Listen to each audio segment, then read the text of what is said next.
तो अब से कुछ देर पहले जब अमित शाह यूपी के कैराना पहुंचे, जहां उनका शानदार तरीके से स्वागत किया गया और उन्होंने पूरा जो विजन है आज कैराना की जमीन से दिखा दिया। डोर टू डोर प्रचार के जरिए यहां पर लोगों से संवाद साधा, उनसे मुलाकात यहां पर की। और देखिए किस तरह से शानदार तरीके से जब अमित शाह कैराना पहुंचे तो उनका स्वागत किया गया। पहले से ही तैयारियां यहां पर की गई थी। ये वही कैराना सीट है जहां से अमित शाह ने तारीखों के ऐलान के बाद चुनावी शंखनाद यहां से किया है। हालांकि पहले खबर ये थी कि वो मथुरा से अपना चुनावी प्रचार उठाएंगे, लेकिन फिर कैराना से अमित शाह नजर आ रहे हैं। ये दो तस्वीरें देखिए इस वक्त आपके सामने मौजूद है। अमित शाह का मिशन बीजेपी लगातार आगे बढ़ता जा रहा है, जिसमें यूपी जाहिर सी बात है हमेशा से खास रहा है। और एक बार फिर से कैराना की जमीन में देखिए किस तरह से डोर टू डोर कैंपेन करते हुए अमित शाह नजर आ रहे हैं। वहां लोगों से मुलाकात की, उन्हें बीजेपी का काम बताया कि किस तरह से मोदी सरकार और योगी सरकार ने कई उपलब्धियां यहां पर जनहित में की हैं। लोगों से दोबारा बीजेपी सरकार बनाने की अपील भी उनके जरिए की गई। अमित शाह को देखने के लिए, उनसे मिलने के लिए कैराना के लोग बेहद उत्साहित नजर आए। लोगों में जोश नजर आ रहा था। कोई अमित शाह पर फूलों की बारिश कर रहा था तो कोई मिठाई लेकर उनका बेसब्री से इंतजार कर रहा था।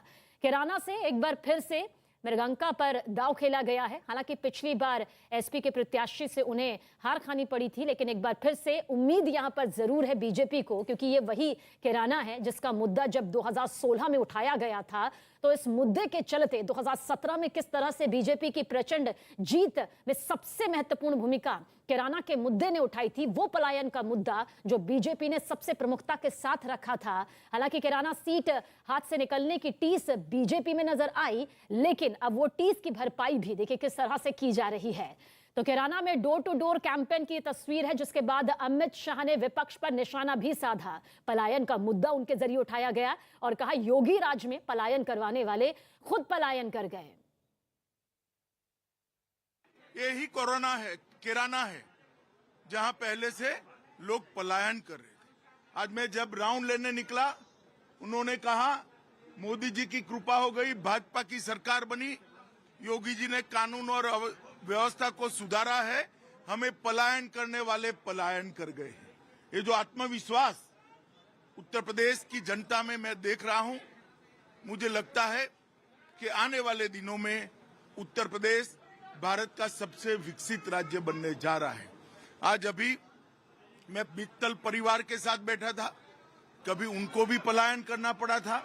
बड़े इत्मीनान से परिवार के 11 सदस्य मेरे साथ बैठे।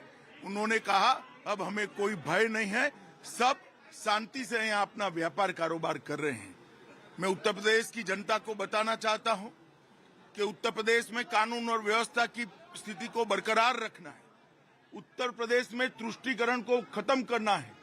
उत्तर प्रदेश में एक जाति के लिए काम करने वाली सरकारों की प्रथाओं को खत्म करना है और मोदी जी के नेतृत्व में उत्तर प्रदेश का विकास करना है। तो फिर से एक बार यहाँ योगी आदित्यनाथ के नेतृत्व में भारतीय जनता पार्टी की सरकार प्रचंड बहुमत से बनानी होगी। तो कैराना से बीजेपी ने एक बार फिर मृगंका सिंह को टिकट दिया है, उन पर यह दांव खेला है। मृगंका का कहना है कि कैराना में अगर कोई सबसे बड़ा मुद्दा है तो वो मुद्दा पलायन का है, जिसकी लड़ाई वो पिछले 5 सालों से लड़ रही हैं।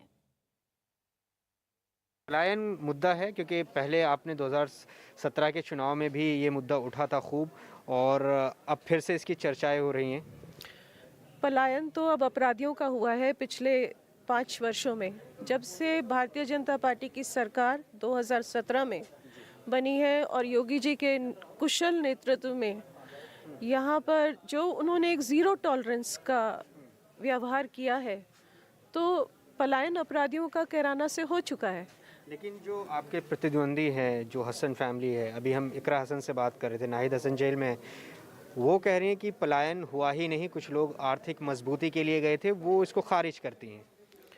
ये तो आप स्वयं भी जांच कर सकते हैं यहाँ पर कैराना शहर में घूमकर, यहाँ के गांव में घूमकर, कि यहाँ पर लोग अंधेरे के बाद शाम होते ही अपने घरों से बाहर निकलकर सुरक्षित महसूस नहीं कर सकते थे। गांव से कोई व्यक्ति अगर शहर आया हो तो वो गांव लौटने में संकोच करता था कि कहीं उसकी राहजनी ना हो जाए, उसके साथ लूटपाट ना हो जाए या हत्या ना हो जाए। मैम ये बताइए कि वो कह रहे हैं कि आप ध्रुवीकरण करना चाहते हैं पलायन के मुद्दे के बहाने, इसको कैसे काउंटर करेंगे? देखिए, सरकार भारतीय जनता पार्टी का नारा है सबका साथ, सबका विकास और सबका विश्वास, तो इसमें कोई और बात तो है ही नहीं। कैराना में जहां पर अमित शाह ने यूपी में बीजेपी कैंपेन की शुरुआत की, वहां के लोगों से हमारे संवाददाता अमित पांडे ने बातचीत की। अभी गृह मंत्री अमित शाह आपसे मिले हैं, कितना भावात्मक पल था आपके लिए? इससे ज़्यादा भावात्मक पल कोई हो ही नहीं सकता कि देश के इतने बड़े गृह मंत्री हमसे विशेष मिलने के लिए आए हैं। हमारी पीड़ा को उन्होंने समझा और हमारी पीड़ा का साझा करने का आश्वासन दिया हमें। हमारे साथ और ये महिला मौजूद है, आप कितने पहले भावात्मक पल है आपके लिए? हाँ जी, बिल्कुल है। अब हमें पूरा विश्वास है और पूरा अंदर से ऐसी फीलिंग नहीं आती कि हमें यहाँ पे कोई खतरा है। गृह मंत्री ने क्या बोला आपसे? उन्होंने कहा घबराने की जरूरत नहीं है, डट के यहीं रहिए, कहीं जाने की जरूरत नहीं है, आप लोगों को पूरा संरक्षण दिया जाएगा।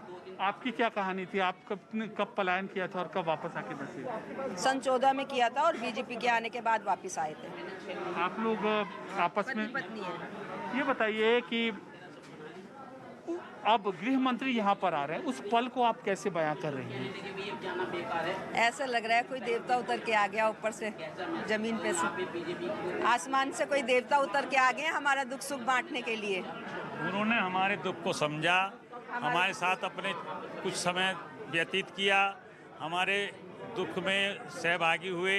हमारे लिए तो ये बहुत बड़ी बात है। और दूसरे, उन्होंने जो वादा किया था यूपी गवर्नमेंट ने, वो निभाया, बाखूबी निभाया। कोई किसी किस्म का यहाँ पे परेशानी वाली बात नहीं है। सपना सा लगता है, मतलब इतने बड़े मंत्री का, गृह मंत्री का, होम मिनिस्टर का, और यहाँ छोटे से कस्बे में आना और जनता के बीच में जनता का दुख सुख पूछना एक सपना सा लगता है। बहुत भावात्मक पल है।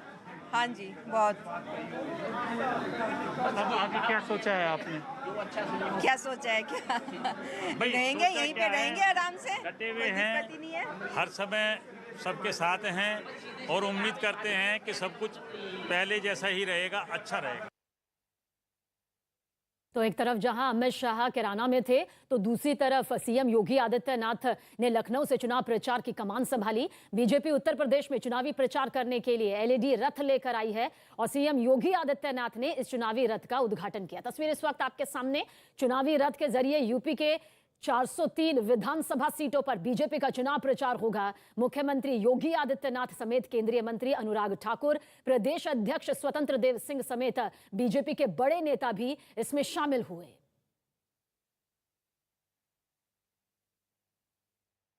उत्तर प्रदेश के सभी 403 विधानसभा सीटों पर बीजेपी एलईडी चुनावी रथ भेज रही है और ये योगी सरकार की जो 5 साल की उपलब्धियां है वो बताएगी। मैं सबसे पहले तो तस्वीर दिखाऊं, इस तरीके से एलईडी चुनावी रथ यहाँ पर आप देख सकते हैं। यही इस तरीके से ही जो चुनावी रथ है वो तमाम 403 विधानसभा क्षेत्रों में जाएगी और जाने के बाद जो योगी सरकार की उपलब्धियां हैं और जो थीम सॉन्ग जिसको योगी आदित्यनाथ ने लॉन्च किया है, मुख्यमंत्री योगी आदित्यनाथ ने, वो थीम सॉन्ग लगातार बजता रहेगा। दूसरी तरफ मैं इस वक्त बीजेपी प्रदेश कार्यालय में मौजूद हूं और यहाँ पर देखिए लगातार यहाँ पर 403 जो चुनावी रथ हैं वो यहाँ पर लगाए गए हैं और यहाँ ये एलईडी है बाकायदे। यहाँ पर आप देख सकते हैं सीसीटीवी भी यहाँ लगाया गया है कि कितने लोग देख रहे हैं वो भी इस पर कैप्चर हो सकता है। ये तस्वीरों में देखिए, हम जहाँ तक आगे बढ़ते जाएंगे केवल आपको यहाँ पर चुनावी एलईडी रथ यहाँ पर दिखाई देगा। तो ये चुनावी एलईडी रथ जो है 403 विधानसभा क्षेत्रों में जाएंगे और चुनाव प्रचार का काम करेंगे। यानी डिजिटली किस तरीके से बीजेपी को इस चुनावी माहौल में, आचार संहिता लागू होने के बाद देश में ऐसा पहली बार हुआ कि रैलियां नहीं हो रही, तो किस तरीके से बीजेपी आगे बढ़ रही है इस डिजिटल माहौल में। आप देख सकते हैं इस रथ पर लिखा हुआ है यूपी फिर मांगे भाजपा सरकार। और यहाँ तमाम बड़े जो नेता हैं प्रधानमंत्री नरेंद्र मोदी, योगी आदित्यनाथ, जेपी नड्डा, स्वतंत्र देव सिंह, केशव प्रसाद मौर्य, दिनेश शर्मा, ये तमाम जो बड़े नेता हैं यूपी बीजेपी के। और साथ में जो हर चुनाव में हम देखते हैं प्रधानमंत्री नरेंद्र मोदी के चेहरे पर चुनाव लड़ा जाता है, तो ठीक यहाँ पर भी देखने को मिल रहा है इस चुनावी रथ पर किस तरीके से बड़े नेताओं का पोस्टर है और सभी 403 विधानसभा सीटों पर ये एलईडी चुनावी रथ जाएंगे। भारतीय जनता पार्टी ने डबल इंजन की सरकार ने जो कहा सो करके दिखाया। आपने और प्रदेश की 25 करोड़ की आबादी ने देखा है कि 2017 के पहले प्रदेश में व्यापारी, संभ्रांत नागरिक और सामान्य नागरिक पलायन करते थे। प्रदेश की प्रगति अवरुद्ध हो गई थी, लेकिन 2017 के बाद अपराधी पलायन कर रहे हैं। प्रदेश प्रगति के एक नए प्रतिमान स्थापित करते हुए आज देश की अग्रणी अर्थव्यवस्था के रूप में प्रदेश की 25 करोड़ जनता के जीवन में खुशहाली लाने के जिस नए अभियान के साथ आगे बढ़ी है, यह डबल इंजन की सरकार का लाभ बहुत स्पष्ट हम सबको दिखाई दे रहा है। बीजेपी ने प्रचार के लिए एलईडी रथ निकाला तो समाजवादी पार्टी ने इसका काउंटर करने के लिए अपने कार्यकर्ताओं को साइकिल से प्रचार करने के लिए कहा है। हमारे साथ इस वक्त मौजूद हैं स्वामी प्रसाद मौर्य, समाजवादी पार्टी के नेता। सर, आज भारतीय जनता पार्टी ने 403 विधानसभाओं के लिए प्रचार के लिए उन्होंने चुनावी एलईडी रथ निकाला है, जो कि सभी विधानसभाओं में जाएंगे, उनका चुनाव प्रचार करेंगे और 5 साल का योगी सरकार की जो उपलब्धियां हैं उसे बताएंगे। वो अपना बीजेपी के लोग एलईडी रथ निकालेंगे, हमारे कार्यकर्ता घर घर साइकिल से प्रचार करेंगे और साइकिल घर घर में है, जन जन में है, हर गांव में है। इसलिए जब हर साइकिल निकल जाएगी तो उनका एलईडी रथ अपने आप फेल हो जाएगा। और सीधा रुख करेंगे इस वक्त की बड़ी खबर की तरफ। चुनाव आयोग ने कानपुर नगर, बरेली और फिरोजाबाद के जिला अधिकारियों को हटाया है। इस वक्त की बड़ी खबर, फिरोजाबाद और कौशाम्बी के एसपी को हटा दिया गया है। यूपी में चुनाव तैयारियों की समीक्षा के बाद चुनाव आयोग की तरफ से हटाने का यह फैसला लिया गया है। इस वक्त की बड़ी खबर, चुनावी तौर पर यह खबर बेहद अहम हो जाती है क्योंकि चुनावी समीक्षा इस वक्त की जा रही है। चुनाव आयोग की यह बड़ी कार्रवाई कुछ इस तरह से सामने आई, जहां कानपुर नगर, बरेली के डीएम हटा दिए गए हैं, फिरोजाबाद के डीएम को भी हटा दिया गया है। और इसके पीछे की जो वजह सामने आ रही है, क्या कुछ ये वजह है, वो आप तक यहां पर पहुंचाते हैं। नीरज हमारे सहयोगी ज्यादा जानकारी के लिए। नीरज, क्या कुछ वजह इसके पीछे की खास तौर पर बताई जा रही है?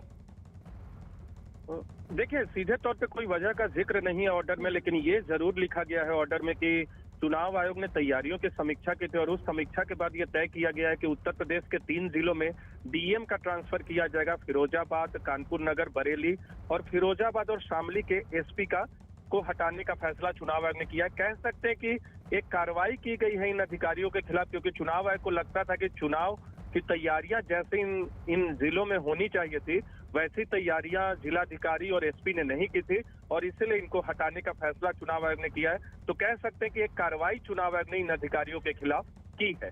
जी,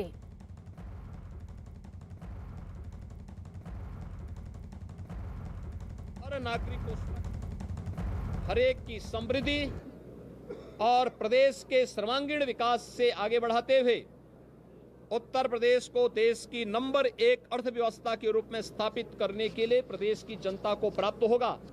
यही मुझे प्रदेश की जनता जनार्दन से अपील करनी थी।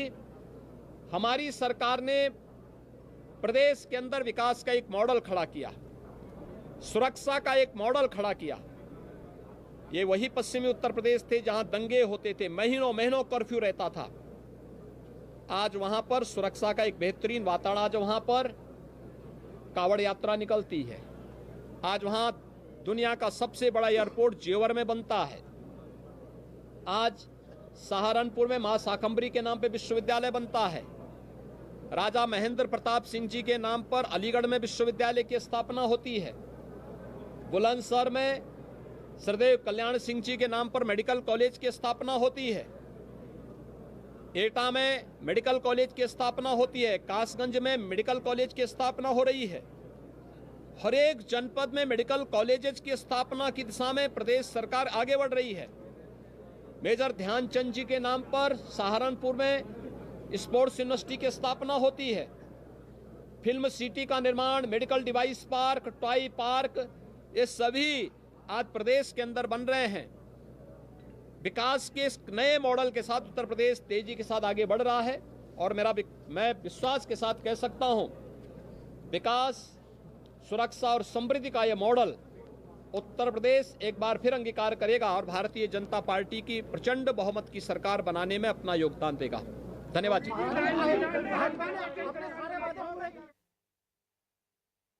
तो सीएम योगी आदित्यनाथ को इस वक्त आप सुन रहे थे। चुनावी प्रचार की कमान बहुत तेजी के साथ अपने हाथों में संभाली हुई है।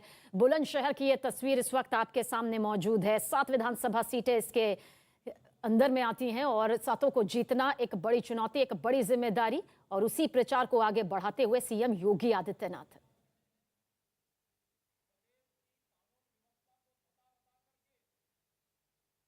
कांग्रेस महासचिव प्रियंका गांधी वाड्रा ने यूपी में सीएम के चेहरे वाले बयान से यू टर्न ले लिया। प्रियंका गांधी ने कहा कि उन्होंने चिढ़कर वो बात कही थी। प्रियंका गांधी ने दरअसल कल एक सवाल के जवाब में खुद को यूपी में सीएम पद का चेहरा बताया था, लेकिन अब इसी बयान पर उनके जरिए यू टर्न लिया गया है।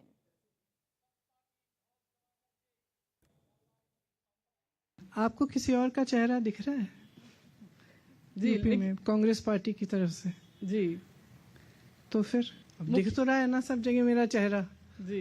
हेजिटेशन किस बात का है? मेरी पार्टी की कहीं कहीं मेरी पार्टी ये तय करती है कि कौन मुख्यमंत्री का चेहरा बनेगा, कहीं कहीं नहीं करती है। तो ये मेरी पार्टी का तरीका है, इसमें हेजिटेशन की क्या बात है? कोई हेजिटेशन नहीं। मैं ये नहीं कह रही हूँ कि मैं ही हूँ चेहरा, वो तो मैंने थोड़ा चिढ़ के कह दी। प्रियंका गांधी वाड्रा के यू टर्न पर बीजेपी ने हमला बोला। यूपी सरकार में मंत्री सिद्धार्थनाथ सिंह ने कहा कि प्रियंका लड़की हूं, लड़ सकती हूं, नारा भी खोखला है। प्रियंका वाड्रा जी ने कल कहा कि मैं उत्तर प्रदेश का कांग्रेस का चेहरा हूं, मुख्यमंत्री, और आज एएनआई को बुला के खुद ही उससे पलट कर गई। तो साफ है, मैं लड़की हूं, मैं लड़ सकती हूं, नारा उनका खोखला है। और उसी तरह खोखला है जैसे उनकी दादी इंदिरा गांधी जी ने दिया था। लोग कहते हैं इंदिरा हटाओ, मैं कहती हूँ गरीबी हटाओ। गरीबी हटा नहीं पाई, अपने आप को सब लोगों ने अमीर जरूर बना दिया। तो उसी प्रकार से आपका ही नारा है, तो उसको कहीं सार्थक बनाना है और सिद्ध करना है, तो करके दिखाइए पहले। तो यूपी में कांग्रेस को एक और बड़ा झटका लगा है। बरेली कैंट से कांग्रेस उम्मीदवार और पूर्व मेयर सुप्रिया एरॉन ने समाजवादी पार्टी की सदस्यता ले ली। समाजवादी पार्टी के अध्यक्ष अखिलेश यादव ने लखनऊ में सुप्रिया को पार्टी में शामिल कराया। सुप्रिया के साथ ही उनके पति और बरेली से कांग्रेस के पूर्व सांसद प्रवीण एरॉन भी समाजवादी पार्टी का हिस्सा बन चुके हैं। इससे पहले कल कांग्रेस की पोस्टर गर्ल प्रियंका वर्मा ने भी बीजेपी की सदस्यता ली थी। तो दल बदल की देखिए प्रक्रिया किस तरह से लगातार आगे बढ़ रही है।